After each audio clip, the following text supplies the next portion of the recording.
ภะคะวะโตสาวกสังโฆอุจุปฏิปันโนภะคะวะโตสาวกสังโฆยายาปฏิปันโนภะคะวะโตสาวกสังโฆสามิจิปฏิปันโนภะคะวะโตสาวกสังโฆญาติทังจัตตาริปุริสายุคานิอัตตาปุริสาบุคลาเอสาภะคะวะโตสาวกสังโฆอาหุนายโยปะหุนายโยตักขินายโยอัญจลิกะลานิโยอนุตตรังปุญญเกตังโรกัสสติยานิทัพพุทธานิสัมมาคัตถานิภูมานิวายานิวะอันตริเกสเปวะพุทธาสุมานาภวันตุอะโถปิสักกจาสุนันตุตัสสะอะโตนันตุภาสิตังตัสมาหิพุทธานิสาเมธาสเปเมตังกโรธามานุสิยาปชายาทิวาจารโตจาหารันติเยภริงตัสมาหิเนรคธาปมาตายังกินชีวิตังอิทวาหุรังวาสักเหสุวายังรัตนังปณิตังนาโนสมังอธิตถาคเตนะอิตัมปิพุทเทรัตนังปณิตังเอเตนะสัจเจนะสุวัติโอนตุขยังวิราคังอมตังปณิตังยะทัชคาสกยะมุนีสมาหิโตนะเตนะธัมเมนะสมันติกินจิอิตัมปิธัมเมรัตนังปณิตังเอเตนะสัจเจนะสุวัติโอนตุยัมบุตาเสโถปริวันนะจีสุจิงสมาธิมานันตาริกัญญามาหุสมาธินาเตนะสโมนาเวจติธัมปิธัมเมรัตนังปณิตังเอเตนะสัจเจนะสุวัติโอนตุเยภุคลาอาทัสสะตังปัสสะตาจตาริเอตานิโยกานิโอนติเตตักขินายาสุขตัสสะสาวกาเอเตสุตินานิมหาภารานิอิตัมปิสังเกลัตนังปณิตังเอเตนะสัจเจนะสุวัติโอนตุเยสุปยุตตามนาสาทันลาเหนานิกามิโนโคธรรมสาสนามิเตปฏิปตาอามาตังวิไคหาตัตถามุทานิพุติงพุญญามานาอิธัมปิสังเครัตนังปณิตังเอเตนะสัจเจนะสุวัติโอนตุญาตินาขีโลปัทวิงสีโตสียาจตุพิวาเตพิอาสัมปกัมพิโยตถุปมังสัพพุริสังวัฏามิโยอริยสัจจานิยเวจปัสสติอิตัมปิสังเครัตนังปณิตังเอเตนะสัจเจนะสุวัติโอนตุเยอริยสัจจานิวิภาวะยันติคัมภีรปัญเยนะสุเทสิตานิกินจาปิเตโอนติภูสัพพมัตตานาเตภวังอัฏฐมมาติยันติอิตัมปิสังเครัตนังปณิตังเอเตนะสัจเจนะสุวัติโอนตุสหวัสสทัสสนะสัมปทายะทายะจุตัมมาจาหิตาภวันติสักกายะทิฏฐิวิจิกินจิตัญจศีลพัตตังวาปิยะทัตถิกินจิจตุหะปัจเจหิจาวิปมุตโตชาจาพิฐานานิอะภะโภกาตุงอิตัมปิสังเครัตนังปณิตังเอเตนะสัจเจนะสุวัติโอนตุกินจาปิโสกัมมังกโรติปะปะกังกาเยนะวาจายุทธเจตสาวะอะภะโพโสตัสสะปฏิจจตายะอะภะพัตตาติอะภะพัตตาอะภะพัตตาทิทาปัสสะทาวุตตาอิอะภะพัตตาทิทาปัสสะทาวุตตาอิตัมปิสังเครัตนังปณิตังเอเตนะสัจเจนะสุวัติโอนตุวันนะปะคุมเพยตาภูสิตะเกคิมหานามาเสปัทธมัสสมิคิมเหตถูปมังธรรมวรังอเทสยินิพานะคามิงปะระมังหิตายะอิตัมปิ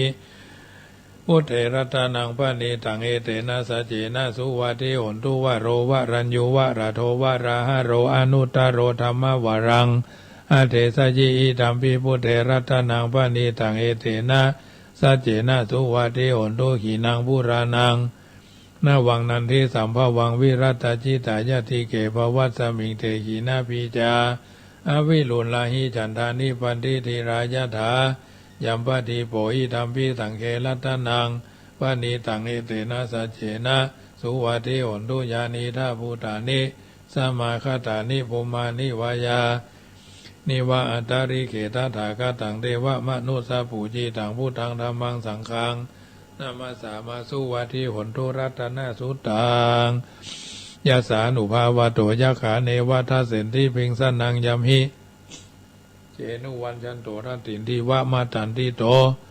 สุขังสุปฏิสุโตจะปาปังกินจินาปัสสติเอวะมา นิคุณโนเปตังปาริตันตัมปนามาเหวิโรอาการานิยะมาตากุสาเลนะยันตังสันตังปะตังอภิสเมจะสะโกหุโจจะสุหุโจจะสุวะโจจะสามุตุอนาติมานิสันตุสะโกจะสุภโรจะอาภากิโจจะสันละหุกาวุติสันตินทริโยจะนิปโกจะอาภาคโภคุเรสุอนานุขิโตนะจะคุตังสมาจเรกินจิเยนะวิญญูปะเรอุปวัตโยสุขิโนวะเขมิโนหนตุสเปสัตตาภวันตุสุขิตาตาเยเกจิปานาภูตติตาสาวาทาวราวาอนาวาเสสาธิคาวาเยมหันตาวามัชชิมารสกาอนุกาตุราธิตาวาเยจะอธิตาเยจะตุเรอวาสันติอวิตุเรอุตาวาสัมภเวสีวาสเปสัตตาภวันตุสุขิตาตานาภโรปรังนิคุเบทะนาทิมันเยทะกทาชินังกินจิปยาโรสนาปฏิฆาสัญญาณัญญามัญญาสาธุกะมิจายามาถายาฐานิยังพุทธังอายุสาเอกะอุตามนุระเขเอวัมพิสัพพะภูเถสุมานาสัมภาวะเยอปาริมานังเมตัญจสัพพโรกัสสมิงมานาสัมภาวะเยอปาริมานังอุทังอโทจติริยัญจะอสัมปะทังอเวรังอสัมปะทังที่ตัญจรังนิสิโนวาสยานโนวาญาวาทัสสวิคตามิโตเอตังสติงาทิตายะพระมะเมตังวิหารังอิทามาหุติถินจานุปกมะสีลวาทัสสเนนะสัมปันโนกะเมสุวินัยะเขตังนาหิจาตุกะภาสยังปุณณเรติติการณิยเมตตาสุตังวิโรภเขอาญาสานุภาอาสัพพาสีวิสัจจตินังทิปมันตาคตังวิยญาณาสิทธิวิสังโฆลังเสสัญจาปิปริสยังอนาเขตามิสัพพะทาสัพพะทาสัพพะปานินังสัพพะสุปินิวาเรติปริตันตัมภนามาเอวิรูปเขหิเมเมตังเมตังเอราปะเถหิเมชัพพยาพุเตหิเมเมตังเมตังกันหาโคตามะเกหิจาปาทะเกหิเมเมตังเมตังทิปาทะเกหิเมจตุปะเตหิเมเมตังเมตังปะหุปะเตหิเมมะมังอปาทะโกหิสีมามังหิสีทิปาทะโกมามังจตุปะโตหิสีมามังหิสีปะหุปะโตสัพเพสัตตาสัพเพปานาสัพเพพุทธะจะเกวราสัพเพพัทธรานิปัสสันตุมากินจิปะปะมาคะมาอภะมาโนพุทโธอภะมาโนธัมโมอภะมาโนสังโฆปะมานาวันตาเนสิริงสัพพานิอาหิวิธิกาสตาปฏิอุณานาภิสระภูมุสิกากัตตาเมละขากัตตาเมปริตาปฏิกามันตุภูตานิโสอังนะโมภะคะวะโตนะโมสัตตานังสัมมาสัมพุทธานังขันธปาริตังยันตุนิมิตังอวะมังกรัญจโยจามานาโภสกุณาสัสสะโตปะปะกะโหตุสุปินังอาการตังพุทธานุภาเวนะวินาสเมนตุยันตุนิมิตังอวะมังกรัญจโยจามานาโภสกุณาสัสสะโตปะปะกะโหตุสุปินังอาการตังธรรมานุภาเวนะวินาสเมนตุยันตุนิมิตังอวะมังกรัญจโยจามานาโภสกุณาสัสสะโตปะปะกะโหตุสุปินังอาการตังสังฆานุภาเวนะวินาสเมนตุเอวเมสุตังเอกังสามัญญังภควาสาวัตถิยังวิหารติเจตวันเนอนาถาบินดิกัสสะอารามเมตระโขภควาภิกขุอามันติสิภิกขโวติปัฏฐันติติเตภิกขุภควะโตปัจจโสสุงภควาเอตัตถโวจะเมตตายาภิกขเวเจโตวิมุตติยาเสวิทายาภาวิทายาปะหุริกตายายานิกตายาวโดกตายาอนุทิตายาปริจิตายา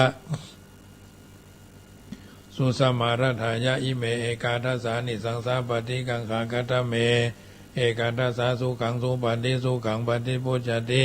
นาปะปะกังสุปินังปัสสติมนุสสานังปิโยโหติอมนุสสานังปิโยโหติเทวตารักันตินาสะอาคิวาวิสังวาสตังวากามาติตุวาตังจิตังสมาธิยาติมุขวันโน วิปัสสิทธิอาสามูลโหกาลังกโรติอุตริงอปติวิชันโตปมาโรกุปโคโหติเมตตายาภิกขเวเจโตเวมุติยาเสวิทายาภาวิทายาปหุริกตายายานีกตายาวัตุกตายาอนุทิตายาสุสมารัทายาอิเมเอกาทัสสานิสังสาปฏิกังขาติอิธามโวจาภะคะวาอัตตมานาเตภิกขุภะคะวะโตภาสิตังอภินันทุนติอาหังสุขิโตโหมิอาหังอเวโรโหมิอาหังอภัยยาปัจโจโหมิอาหังอนีโคโหมิอาหังสุขีอัตตานังปาลิหารามิเอาละญาติโยมสาธุชนวันนี้ก็จะอู้เรื่องคำว่าสันดานต่อซึ่งวันก่อนได้อู้เรื่องสันดานสวกหรือสันดานดุประการต่อมาสันดานเนรคุณหรือลบหลู่ต่อมาก็สันดานริษยาวันนี้ก็จะอู้เรื่องสันดานริษยาสันดานริษยาคือสันดานบ่อยากให้ไผได้ดีหันเปิ้นมีก็ค่อยได้หันเปิ้นอยากไร่ก็ดูถูกดูแคลนอันว่าสันดานอย่างนี้มีนักเหมือนกันผู้ใหญ่ริษยาผู้น้อยเปื้อนริษยาเปื้อนผู้น้อยรัดริษยาผู้ใหญ่คนเสมอกันริษยากันก็มีคนที่มีการริษยาคนจนก็มีคนรวยละริษยาคนทุกข์คนทุกข์ริษยาคนจวยคนรวยคนสูงริษยาคนต่ำคนต่ำริษยาคนสูงคนงามริษยาคนบ่งามคนบ่งามริษยาคนงามย่อมมีแก่คนประจำกัดชั้นเพศวัยอาจจะมีด้วยกันทุกคนผู้ใดริษยานักผู้นั้นก็ชิบหายนักผู้ใดริษยาน้อยผู้นั้นก็ชิบหายน้อยผู้ใดไม่ริษยาเลยผู้นั้นก็ไม่ชิบหายเลยโดยเหตุนี้ท่านจึงสอนว่าความริษยายังโลกให้ชิบหายคือไม่ชิบหายแค่คนที่ถูกริษยาเท่านั้นแม้คนริษยาเขาก็ชิบหายเหมือนกันและชิบหายมากกว่าเสียด้วยซ้ำไปอันนี้นิสันดานคนริษยาแต่สันดานคนตรณีก็คือสันดานบ่อยากฮื้อไผได้อยากได้ของคนอื่นมักเป็นคนขี้ขอชอบขอยืมคนอื่นถ้าถูกขอเข้าพ้องก็หน้างอหน้าซับตับเกียดขี้เกียจมักขมตากลมมักลาบตาหมาบมักลูกคุยเนาะมักชอบนินทาคนอื่นว่าขี้จิแต่ตัวเองก็มาหาขี้จิกันแล้วนะคนสันดานเจ้าเล่ห์ได้แก่การแสดงกิริยาอาการคือคนหลงหรือตายใจเนาะถ้าเข้าแบบเสือเท่าจำศีลต่อหน้าอู้จาปราศัยยิ้มแย้มแจ่มใสกล่าวสรรเสริญเยินยกกล่าวสรรเสริญยกยอแต่พอรับหลังแป๊บเดียวเท่านั้นแอบไปนินทาในที่ต่างๆกูว่านะมันจะหาดีเฮ้ยอย่างนั้นอย่างนี้บางคนแสดงกิริยาอาการดีในต่อหน้าแต่พอรับหลังแสดงกิริยาลามกกระจกเปรตอย่างบันหน้าเป็นไปได้แต่งเนื้อแต่งตัวเป็นท่าไว้นะตัวนั้นเน็ตขนาดนะทีนี้มาอู้ถึงคนตรณีคนหันแก่ตัวเนี่ยนะตั้งข้อสังเกตบัดเดียวเฮาจะมีการเพิ่นจะมีการเลี้ยงลงทานเนี่ยอันนี้คนตรณีคนหันแก่ตัวเอาถุงมาเลยนะญาติโอ้อย่างน่ากลัวเลยแหละกินเฮียกู้กินเฮียกู้อันกู้เจ้าถวามันเชิญนี่ไปวัดป่าเศร้าน้อยเนาะวัดชายสถานป่าเศร้าน้อยวันนี้ก็ไปวัดแม่หาดโอ้เอาถุงมาแม่เป็นเจ้าแล้วคนที่มาเอาของเพิ่นเนี่ยนะบ่เคยทำบุญเลยญาติโยมตั้งใจตั้ง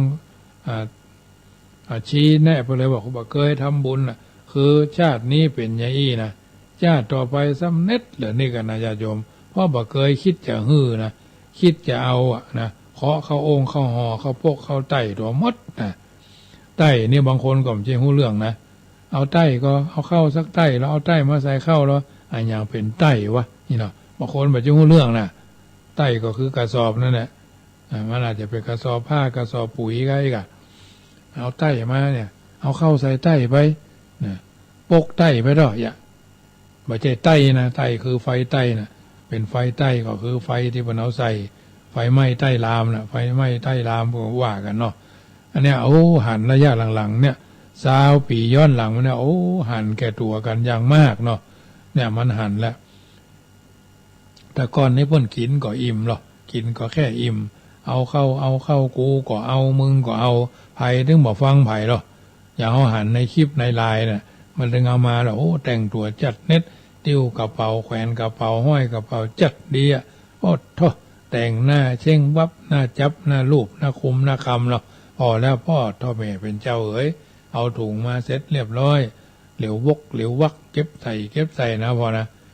เนี่ยคือคนแบบมีความละอายมันเรื่องถึงมีอันนี้คือหันแก่ตัวเนาะหันแก่ตัวอย่างยิ่งเนี่ยอยู่ในสันดานทั้งหลายเนี่ยสันดานทั้งหลายนี่นะสันดานนิสยาสันดานตันนีสันดานเจ้าเล่ห์สันดานโอ้อวดประจบสอพอท่านกล่าวว่าเป็นสันดานของคนทยาน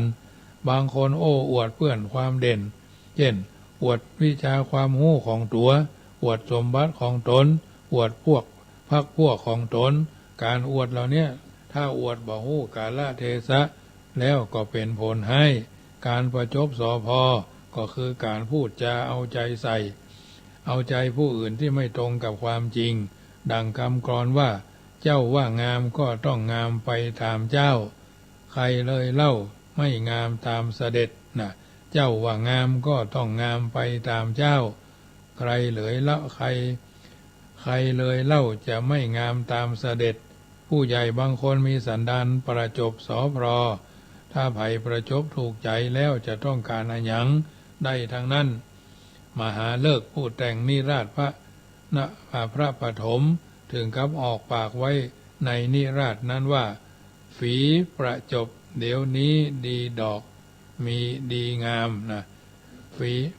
ฝีประจบเดี๋ยวนี้ดอกดีงามแต่ฝีปากนั้นมิได้มีใครหานะฝีประจบเดี๋ยวนี้ดอกดีงามแต่ฝีปากนั้นมิได้มีใครหาการประจบและการสรรเสริญนั่นบ่เหมือนกันขออ้างพระบรมราโชวาทตอนหนึ่งของพระบาทสมเด็จพระมงกุฎเกล้าเจ้าอยู่หัวรัชกาลที่6ทรงพระราชทานแก่นักเรียนมหาดเล็กหลวง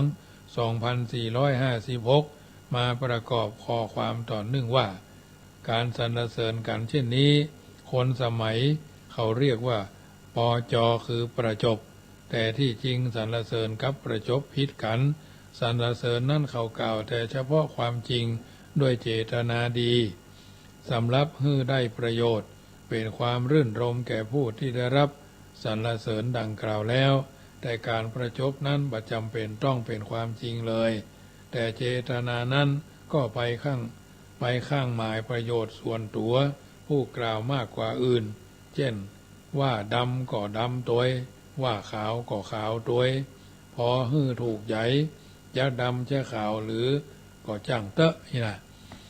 สันดานพูดปดสันดานชนิดนี้เป็นของไม่ดีมีพุทธภาษิตบทหนึ่งว่าคนละเลยทำอย่างเอกคือความสัตย์เสียแล้วเป็นคนมักพูดเท็จจักไม่ทำบาปไม่มีเลยนะคนละเลยธรรมะทางเอกคือความสัตย์เสียแล้วเป็นคนมักพูดเท็จจะไม่ทำบาปไม่มีดังนั้นสันดานพูดปดหรืออย่างที่ห้องกันว่าสันดานโกหกขี้จุเนาะ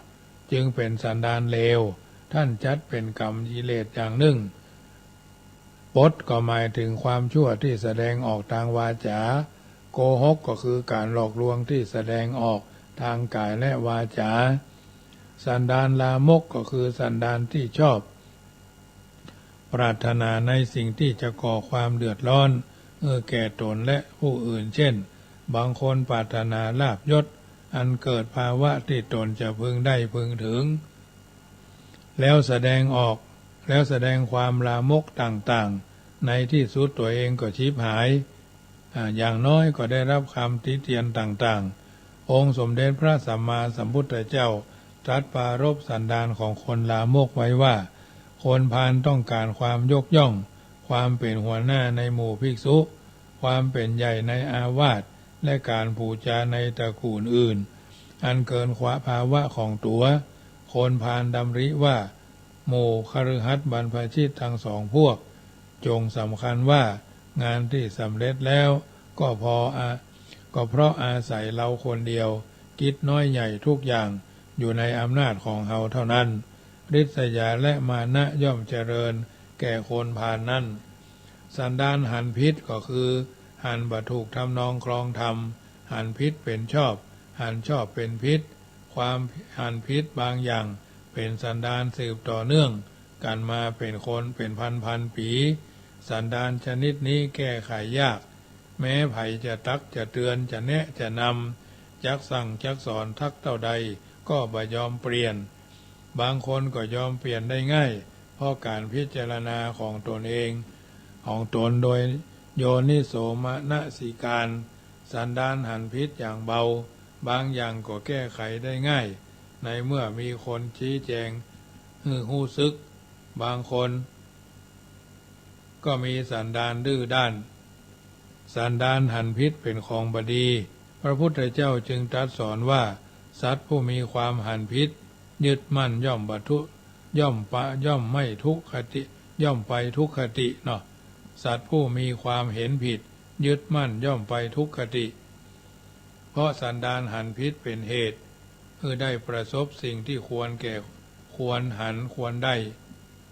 สันดานชั่วนั่นจะแก้ไขได้ก็ด้วยอาศัยการพอกคำว่าสันดานเป็นคำกลางๆบ่มีไผชั่ว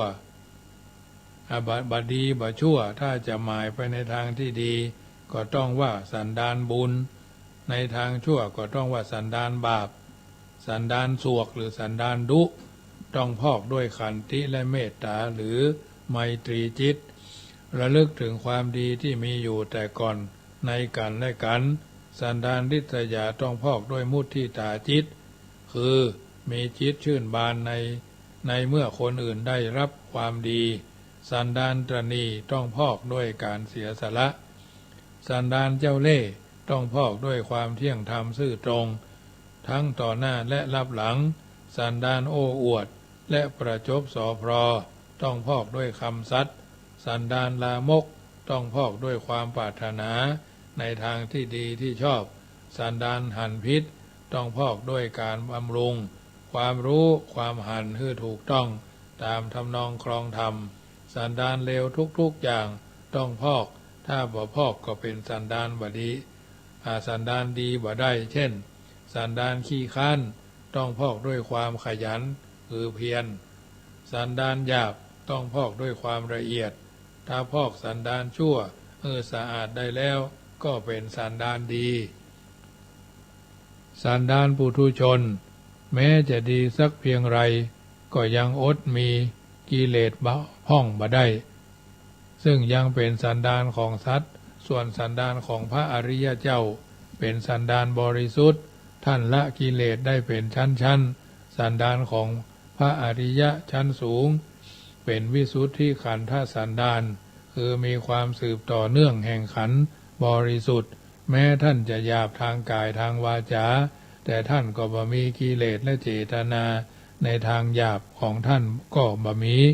พระปิลินทวัชชะเถระเป็นพระอรหันต์องค์หนึ่งที่มักอู้กับบรรพชิตและคฤหัสถ์ที่ไปมาหาท่านว่า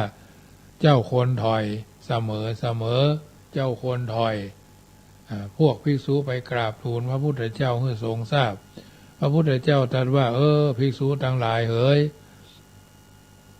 หมู่เธอจะไปโกรธจะไปเคืองท่านวัชชะเลยท่านวัชชะเนี่ยว่าหาโทษภายใน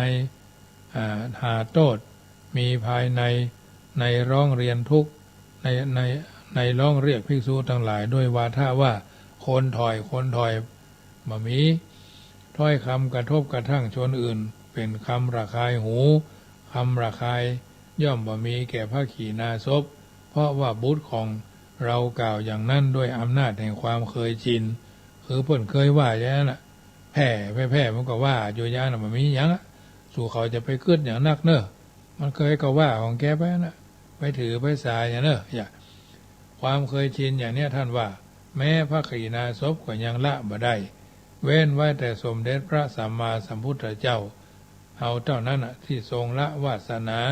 คือความเคยชินได้เด็ดขาดนับเป็นพระพุทธคุณพิเศษยิ่งกว่าพระอรหันต์ทั้งหลายเพราะฉะนั้นญาติโยมสาธุชนท่านผู้ฟังทั้งหลายคนเฮาจึงจะมีสันดานอย่างใดผลสุดท้ายก็ต้องตายด้วยขันมดถึงเสี่ยงจึงบ่ควรเย่อหยิ่งจองหองพองเก้าพองลมสูนทรผู้ได้ฮือคติไว้ว่าครั้นจะคันระงับดับขันธสันดานย่อมสาทานเบื่อเปื่อยเน่าเสียเปล่าได้เนาะขันระงับดับขันธสันดานย่อมสาทานเปื่อยเน่าเสียเปล่าได้และถึงคนเฮาจะตายทั่วกันทั้งหมดก็จริงก็ควรตายอย่างสันดานดีอย่าฮื้อตายอย่างสันดานชั่วได้สุนทรผู้ได้กล่าวถึงสันดานไว้ว่าภัยจะเกิดอิจฉาเป็น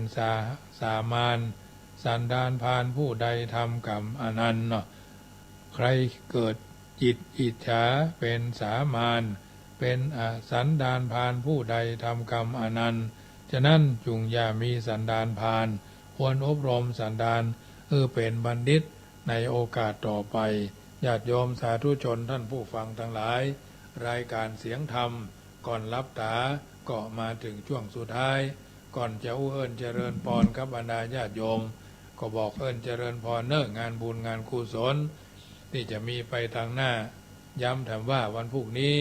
งานส่งน้ำพระธาตุเจดีย์อาทิบุรพาจารย์วัดขาแมดหรือวัดน้ำดิบตำบลขวงเปาอำเภอจอมทองในท่านพระครูวิมลธรรมรังสีเจ้าคณะตำบลเจ้าอาวาสวันที่13งานตัดหวายลูกนิมิตผูกพัทธสีมาวัดเหล่าดูตำบลหนองยวงอำเภอเวียงหนองล่องจังหวัดลำพูนวันที่19งานปอยหลวงเสนาสนะหอพระธรรมคัมภีร์วัดดอนหลวงตำบลแม่แรงตำบลแม่แรงอำเภอป่าซางเนอะกินตาลหยาดน้ำไปได้ใกล้ไกลโดยใจอันบริสุทธิ์ปี่ไผ่น้องมันเพื่อนไผ่ฟูงมันเนาะไปกินไปตาลกันวันที่23งานทำบุญปอยหลวงเสนาสนะหลายสิ่งหลายอย่างของวัดวังสิงคำตำบลป่าแดดในท่านพระครูวิสิทธิศรีลาภรณ์ตุลุงประเสริฐกัลยาณมิตรผู้ใหญ่ที่เคารพนับถือซึ่งกันด้วยดีตลอดมาวันที่26งานปอยหลวงวัดหัวฝายตำบลหนองช่างคืนอำเภอเมืองลำพูนมีโอกาสก็ไปร่วมกันเนอะวัดหัวฝายตำบลหนองช่างคืนอำเภอเมืองจังหวัดลำพูนกินการด่านน้ำมากพวงหลวงหลายไปกินไปตาลโดยทั่วกันเนอะใกล้ไก่ที่ไหนวันที่12งานออกเมนพระราชทานเพลิงศพท่านพระครูอดีตเจ้าวาดวัดแม่วากอำเภอแม่แจ่มซึ่งก็พระเถระจากอำเภอแม่แจ่มได้ถึงแก่มรณภาพก็จะออกเมนพระราชทานเพลิงศพในวันที่12เนอะพี่น้องแม่แจ่มพี่น้องสะเมิงวันที่9นี่ก็บรรจุพระธาตุหัวใจพระธาตุค่ะวัดแม่ขานตำบลแม่สาบอำเภอสะเมิงเหมือนกันญาติโยมก็ไปกินไปทานกันได้ที่เขามีความพร้อมวันพรุ่งนี้คณะสงฆ์อำเภอเมืองลำพูนและคณะสงฆ์ลำพูนส่วนใหญ่ก็จะได้ไปร่วมงานส่งน้ำสรีระล่างสังขารหลวงพ่อท่านพระครูจิระวัฒนโสพลชวริตจิระวัฒโนอดีตเจ้าวาดวัดช่างคล้องอดีตเจ้าคณะอำเภอเมืองลำพูนวัดช่างคล้องตำบลในเมืองอำเภอเมืองจังหวัดลำพูนมรณภาพตะคืนนี้ทุ่ม19:03 นาทีณวัดช่างคล้องญาติโยมที่มีความเคารพใกล้ชิดลูกศิษย์โรงเรียนเมธีทุกท่านทุกรูปที่เคยได้รับการสั่งสอนอบรมถ่ายทอดวิชาความรู้ด้านสังคมก็ไปร่วมไปร่วมแสดงความไว้อาลัยธรรมสังเวชในหลวงพ่อด้วยเนอะวันพรุ่งนี้เพิ่นจะส่งน้ำศพฮดน้ำศพเนาะไปกินไปทานกันได้เอาละรายการเสียงธรรมก่อนรับตามาถึงช่วงแห่งการเปิดสายหน้าไมค์ญาติโยมอยู่ทางใดก็โทรกันมาเนอะ061-547-6539 061-547-6539โทรเป็นกำลังใจกันมาได้1เสียง1สาย1กำลังใจเป็นกำลังใจให้ซึ่งกันและกันเนอะอากาศเปลี่ยนแปลงรักษากาย ให้สะอาดและอบอุ่นเจริญพรสันกำแพงเจ้านมัสการเจ้าฟังกันอยู่นอเนี่ยมันหนาวแล้วเนาะห้อนแล้วแม่เอ๋ยเจ้าฮ้อนกลางคืนก็ฮ้อนเนาะหน้ากะตะคืนก็ใจแจ้งเย็นๆน่ะเจ้าอากาศเปลี่ยนแปลงเนาะจ้านั่นเนาะลืมกาโมทนาเนอเจ้าเจริญพรยายพรร้องบัวแดงกินข้าวหรือยังวะเนี่ยเสียงใจไว้นี่วะเนี่ยเสียงใสไว้นี่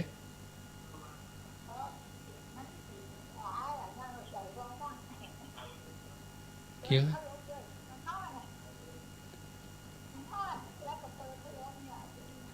แปลงต้นโคตานล่ะ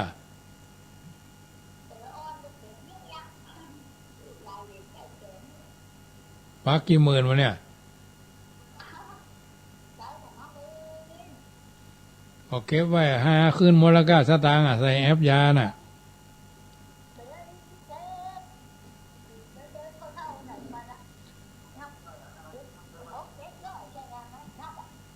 คนเท่าปัจจัยไปเหมือนแล้วก็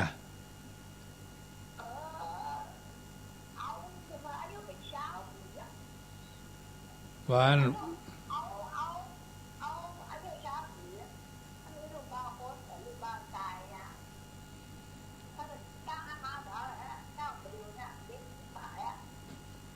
เลิกอันคนเท่าปัจจัยเสียไปแล้วก็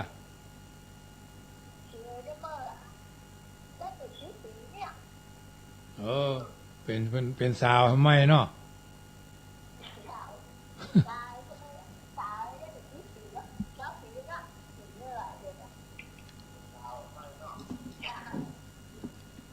อ้าวเจ้ากำลังใจวันตะวาก็มาปล่อยเนี่ยเป้าสามขาเนี่ย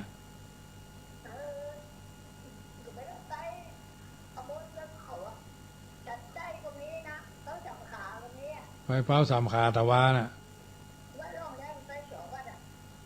ตะวาไปว่าบ้านยายพรอยู่ทางใดเนาะ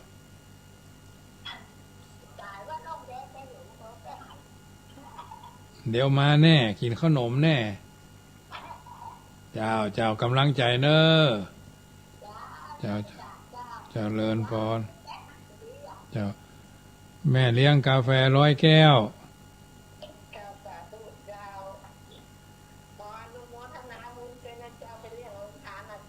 เจ้าพอตำมันนูนไปเหลือมา7 ถุงพอดีอ่ะ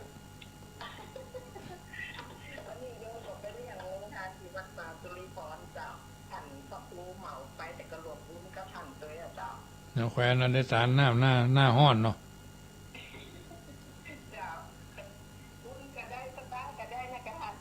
นั่นน่ะบุญก็ได้กระเป๋าก็ปรุงเนาะเจ้ากำลังใจเนอเจ้าเจริญพรเนาะแม่นิดสันทรายเจริญพรเจ้า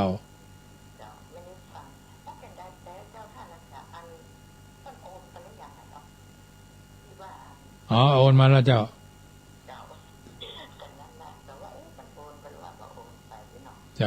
ได้วันนั้นเรา2-3 วันมาก็ได้เข้ามาละ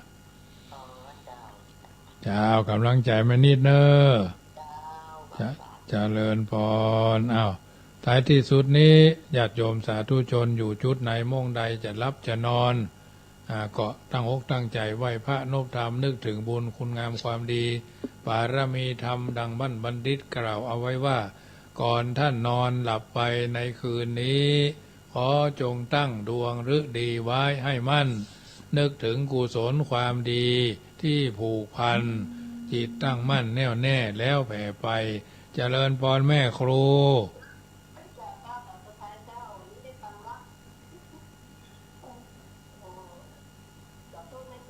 เจ้าโมทนาเจ้าแผ่เมตตาทั่วไปให้คนอื่นทั้งรักชื่นเกลียดชังแต่ครั้งไหนขอให้เขาได้ดีมีสุขใจ อย่าหวั่นไหวแม้อมิตรที่คิดชังแล้วใจเราจักสบายคลายเร่าร้อนเพราะจิตผ่อนความเครียดแต่หนหลังอนีคาสุขีอัตตานังพ้นทุกขังก็เพราะจิตคิดดีเอ่ยรัตนัตตยานุภาเวนะรัตนัตตยะเตจสาพุทโธบังซ้ายธัมโมบังขวาสังโฆบังกายาอะระหังบังเกสาอะระหังพุทโธนะโมพุทธายะจยตุภวังจยสุปมังกลังจยโสถีภวันตุโวอายุวันโนสุขังปะลังขอเจริญพร อย่าเชื่อถือตามบทอ้างอิงหากเชื่อโดยนึกเดาผิดเพี้ยน